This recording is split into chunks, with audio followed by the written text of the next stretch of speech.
बिस्मिल्लाहिर्रहमानिर्रहीम। अस्सलामु अलैकुम। Welcome to Mohammedan educational institute. Myself Farhan Rafiq. और आज का जो हमारा चैप्टर है वो है सेल्स एंड टिश्यूज़ के हवाले से चैप्टर नंबर 4। और हमारे जो लर्निंग ऑब्जेक्ट्स हैं सबसे पहले हम उनको टच कर लेते हैं। हमारे पास पहला जो लर्निंग ऑब्जेक्ट है उसमें हम क्या करेंगे, इंट्रोडक्शन टू माइक्रोस्कोप, यानी कि माइक्रोस्कोप दरअसल है क्या चीज़ या इसको हम किस पर्पज़ के लिए यूज़ करते हैं। सेकंड नंबर पे इंट्रो टू माइक्रोस्कोपी, यानी कि जो एक टर्म यूज़ की जाती है ड्यूरिंग जब हम यानी कि माइक्रोस्कोप यूज़ कर रहे होते हैं, तो एक माइक्रोस्कोपी का टर्म यूज़ की जाती है या वर्ड यूज़ किया जाता है। दरअसल माइक्रोस्कोपी किसे कहते हैं, तो हम क्या करेंगे, इंट्रो टू माइक्रोस्कोपी को भी यानी कि टच करेंगे और इसके बारे में पढ़ेंगे। थर्ड नंबर पे हमारे पास पैरामीटर्स ऑफ माइक्रोस्कोपी, यानी कि माइक्रोस्कोपी के दौरान कौन कौन से पैरामीटर्स यूज़ किए जाते हैं या इम्पोर्टेंस रखते हैं ड्यूरिंग माइक्रोस्कोपी, तो उनको भी हम लोग क्या करेंगे इस लेक्चर के दौरान डिस्कस करेंगे।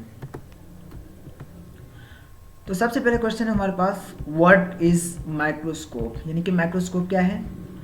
Describe the parameters of microscopy, यानी कि जिसमें हम लोग क्या करेंगे, माइक्रोस्कोपी के पैरामीटर्स को भी डिस्क्राइब करेंगे। And also describe the types of microscope, और माइक्रोस्कोप की कितनी टाइप्स हैं उनको भी हम क्या करेंगे, डिस्क्राइब करेंगे।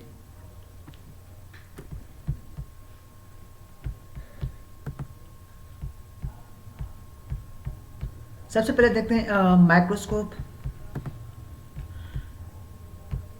ठीक है, सबसे पहले हम डिस्कस करते हैं माइक्रोस्कोप के बारे में कि माइक्रोस्कोप को सबसे पहले कब इन्वेंट किया गया था। ठीक है, और किन्होंने इन्वेंट किया।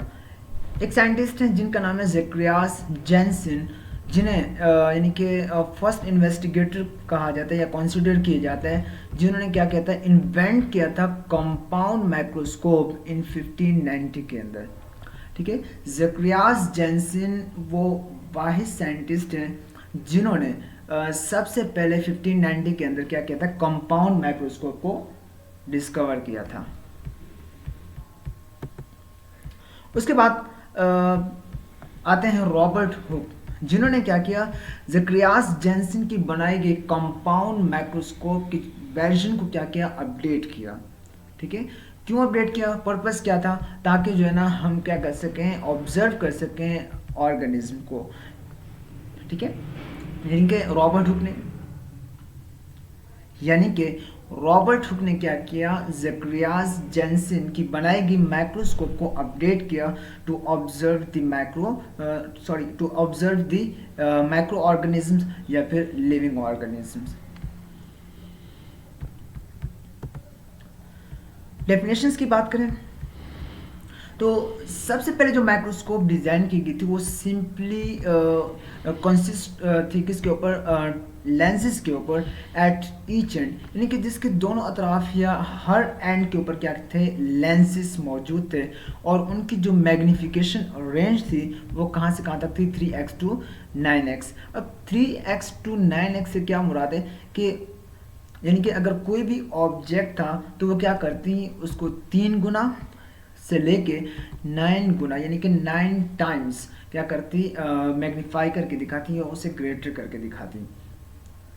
अब डेफिनेशन पढ़ लें कि माइक्रोस्कोप दरअसल है क्या। माइक्रोस्कोप एक ऐसे इंस्ट्रूमेंट है जिसे डिज़ाइन किया गया था किस मकसद के लिए, उन स्मॉल ऑब्जेक्ट्स या माइक्रो ऑर्गेनिजम्स को स्टडी करने के लिए या ऑब्जर्व करने के लिए, जिनको यानी कि हम क्या कर सकते हैं, आम आंख, यानी कि which can not be seen with the naked eye, जिन्हें आम आंख से ऑब्जर्व ना किया जा सके, यानी कि ना देखा जा सके, उन लिविंग ऑर्गेनिज्म या उन माइक्रो ऑब्जेक्ट्स को स्टडी करने के लिए क्या किया गया, माइक्रोस्कोप को डिज़ाइन किया गया या इंट्रोड्यूस करवाया गया या उसकी इन्वेंशन की गई।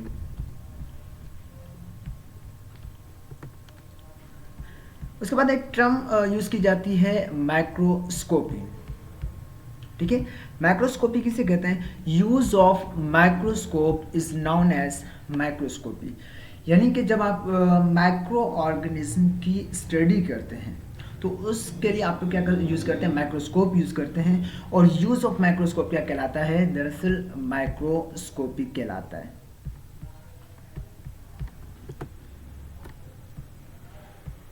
उसके बाद हम बात करेंगे पैरामीटर्स ऑफ माइक्रोस्कोपी, यानी कि जब हम माइक्रोस्कोपी कर रहे होते हैं तो कौन से ऐसे इम्पॉर्टेंट पैरामीटर्स हैं जो यानी कि बहुत ही इम्पोर्टेंस रखते हैं या यानी कि पैरामीटर्स यूज़ होते हैं। तो सबसे पहले हम बात कर यानी कि जो हमारे पास पैरामीटर होता है वो होता है मैग्नीफिकेशन, और सेकंड नंबर पे हमारे पास आता है रेजोल्यूशन। तो डिफाइन करते हैं कि मैग्नीफिकेशन क्या है या रेजोल्यूशन क्या है। मैग्नीफिकेशन की अगर बात करें, the enlargement of an image is called magnification. Magnification एक ऐसा प्रोसेस है जिसमें हम क्या करते हैं, किसी भी इमेज को मैग्नीफाई करके देखते हैं या उसकी यानी कि उसकी इनलार्जमेंट की जाती है या फिर उसे मैग्नीफाई करके देखा जाता है। इस प्रोसेस को नाम दिया जाता है मैग्नीफिकेशन, जिसमें क्या होता है यानी कि किसी भी इमेज को मैग्नीफाई किया जाता है। इस प्रोसेस को नाम दिया जाता है मैग्नीफिकेशन। और इस पर्पस के लिए क्या किया जाता है, यानी कि नंबर ऑफ लेंसेज को यूज़ किया जाता है इन द करेक्ट मैनर, ठीक है, जिसमें एक माइक्रोस्कोप जो है ना प्रोड्यूस करता है एक इमेज जो क्या होती है, कंसिस्ट ऑफ या यील्ड करती है, that will yield very high magnification values. यानी कि इसमें जो है ना डिफरेंट नंबर ऑफ लेंसेज या नंबर ऑफ लेंसेज को यूज़ किया जाता है और इससे क्या होता है, हमें जो है ना एक मैग्नीफाई इमेज ऑब्टेन होती है, ठीक है, या फिर इनलार्ज जो है ना इमेज हमें क्या होती है ऑब्टेन हो रही होती है। क्योंकि लेंसेज का पर्पस क्या होता है, किसी भी चीज़ को मैग्नीफाई करके दिखाना। उसके बाद हम बात करते हैं रेजोल्यूशन की। अब रेजोल्यूशन क्या है? Resolution of a microscope is defined as the smallest distance between 2 points on a specimen. इससे मुराद ये है कि हम जो है ना जो स्पेसिमेन, अब स्पेसिमेन किसे कहते हैं, दरअसल ये जो है ना एक हमारे पास बायोलॉजिकल सैंपल होता है जिसके हम लोग क्या कर रहे होते हैं, स्टडी कर रहे होते हैं। तो रेजोल्यूशन क्या है कि हम दो यानी कि पॉइंट्स के दरमियान क्या कर सकते हैं, इजीली डिफ्रेंशिएट कर सकते हैं या उनके दरमियान जो है ना डिस्टेंस मेजर कर सकते हैं या उनको डिफ्रेंशिएट कर सकते हैं, और उसे क्या नाम दिया जाता है, रेजोल्यूशन का। यानी कि इसमें हम दो ऑब्जेक्ट्स को क्या कर सकते हैं, इजीली डिस्टिंग्विश कर सकते हैं या उनके दरमियान फ़र्क महसूस कर सकते हैं या मालूम कर सकते हैं। It helps to measure the clarity of the object, यानी कि जो हम स्पेसिमेन यूज़ कर रहे हैं उसकी क्लैरिटी को मेजर करने में क्या करता है, हेल्प करता है। तो ये था आज तक का हमारा टॉपिक, और इस टॉपिक से रिलेटेड अगर आपको कोई भी कंफ्यूजन है या कोई भी क्वेश्चन है तो आप पूछ सकते हैं कमेंट सेक्शन के अंदर। अदरवाइज नेक्स्ट वीडियो तक के लिए अल्लाह हाफिज़।